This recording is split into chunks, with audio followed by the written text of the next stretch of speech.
अगर हम एक सप्लायर को पकड़ते हैं तो उससे जुड़े हुए जो 1000 पीने वाले हैं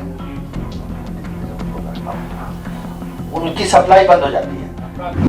जो सप्लायर हैं उनको पकड़ने पर बल है। दोबारा पीते हुए पकड़े जाने वाले लोगों को सजा दिलाने के लिए विशेष प्रयास हुआ है। बिहार के मुख्यमंत्री नीतीश कुमार ने सोमवार को शराबबंदी को लेकर समीक्षा बैठक की। इस दौरान मुख्यमंत्री ने कहा कि अब शराब पीने वालों पर पुलिस कम ध्यान देगी, लेकिन पिए हुए पकड़े जाएंगे तो उन्हें जेल जाना ही पड़ेगा।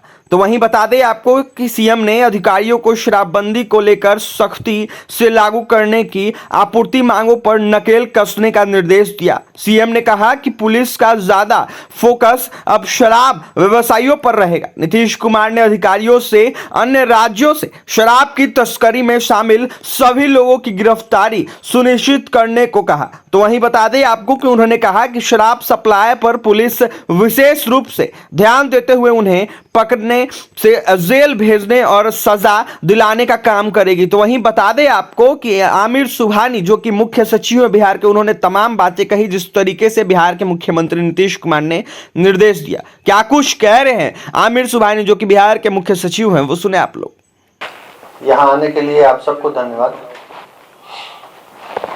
आज शाम अभी माननीय मुख्यमंत्री जी ने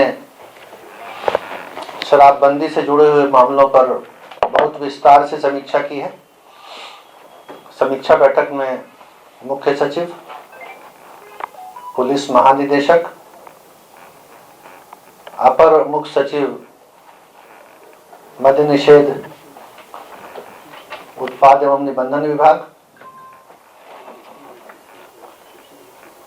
अपर पुलिस महानिदेशक विशेष शाखा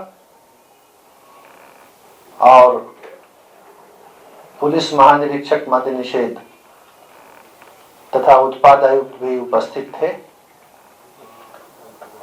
माननीय मुख्यमंत्री जी ने निर्देश दिया कि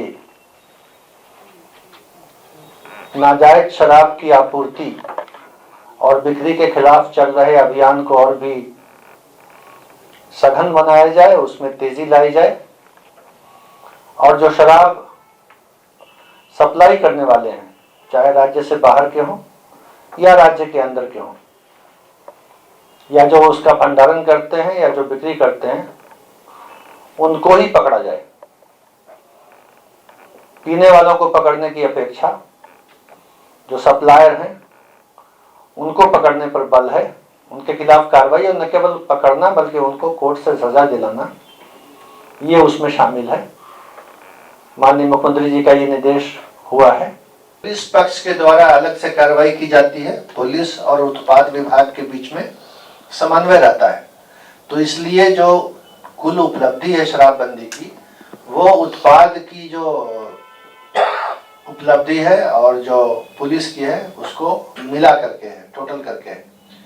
तो कुल मिला के जैसा आपने पाठक साहब से सुना कि काफी तेजी लाई गई है। मैं आपको ये बताना चाहूंगा कि दियारा क्षेत्रों में अभियान चलाया गया है इनके विभाग के द्वारा। शराब के पाए गए जो ड्रम है या जो सामान है उसको नष्ट करने के लिए आधुनिक यंत्रों का सहारा लिया गया है।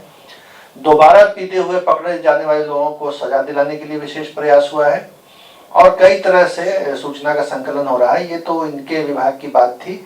जो पुलिस है, जो राज्य के सारे थाने हैं, उनके द्वारा जो शराबबंदी का काम हो रहा है उसकी समीक्षा डीजीपी करते हैं। और क्लियर कर दिया जाए सर कि पीने वाले को पकड़ा जाएगा या नहीं पकड़ा जाएगा। देखिए, बात प्राथमिकता की है। कानून में दोनों चीजें अपराध हैं।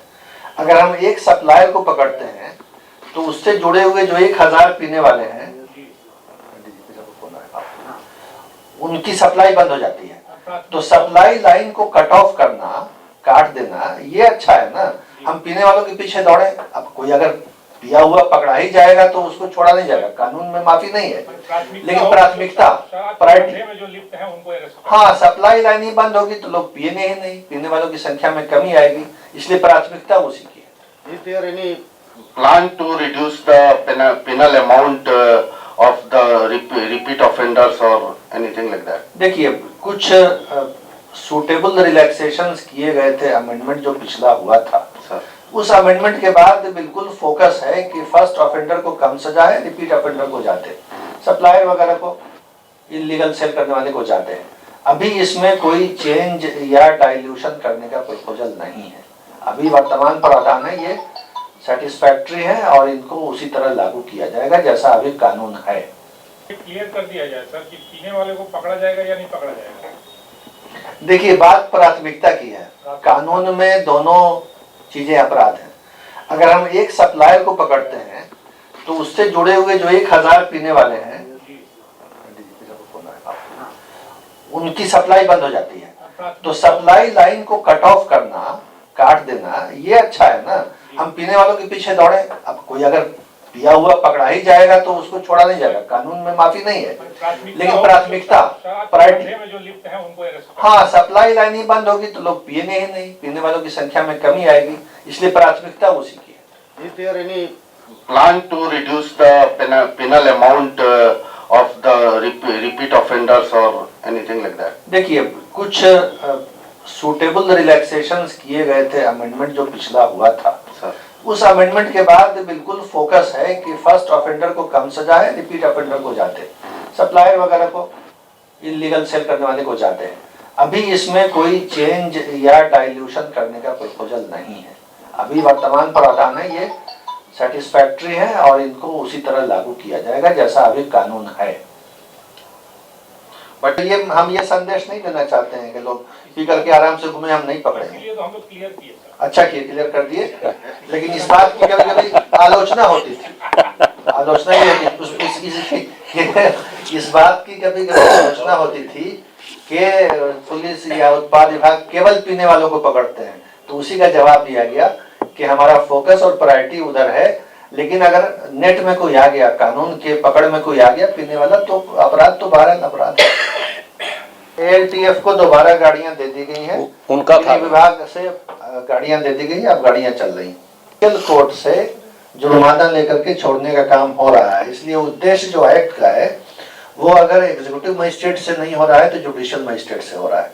तो आपने सुना, इस बैठक के बाद जो मुख्य सचिव हैं आमिर सुबहानी ने कहा कि सीएम ने स्पष्ट कर दिया है कि पुलिस शराबबंदी और आबकारी विभागों के अधिकारियों का ध्यान राज्य भर में जो है सभी शराब आपूर्ति और वितरण श्रृंखलाओं को तोड़ने पर होना चाहिए। तो उन्होंने कहा कि इसलिए अधिकारियों की जो प्राथमिकता है उन रास्तों की पहचान करने की होगी जो लगातार जिसके जरिए दूसरे राज्यों से बिहार में शराब की तस्करी की जा रही है। तो वहीं इस अवैध कारोबार में शामिल लोगों को गिरफ्तार किया जाए। तो वहीं बता दें आपको कि आमिर सुबहानी ने कहा कि कानून 2016 से लागू है और उसके अनुसार जो है पहली बार शराब का सेवन करने पर पकड़े गए व्यक्ति पर 2000 रुपए से 5000 रुपए का जुर्माना लगाया जाएगा। तो उन्होंने कहा कि अगर पहली बार अपराध करने वाले जुर्माने का भुगतान करने में विफल रहता है तो उसे 30 दिनों के लिए जेल में डाल दिया जाएगा। दूसरी बार के अपराधियों को जो है कानून के अनुसार कोई राहत नहीं मिलेगी और वहीं उसे 1 साल के लिए जेल जाना होगा। तो वहीं बता दें कि बिहार में जो है 5 अप्रैल 2016 से शराब पर प्रतिबंध है। तो वहीं बता दें आपको कि आमिर सुबहानी ने तमाम जानकारी दे दी है। आमिर सुबहानी ने साफ कह दिया है कि पीने वालों पर कोई कार्रवाई नहीं होगी, जो सप्लायर है उन पे कार्रवाई होगी। तो फिलहाल इस खबर में इतना ही और भी तमाम खबरों के लिए NBC 24 के साथ बने रहे। बहुत बहुत धन्यवाद।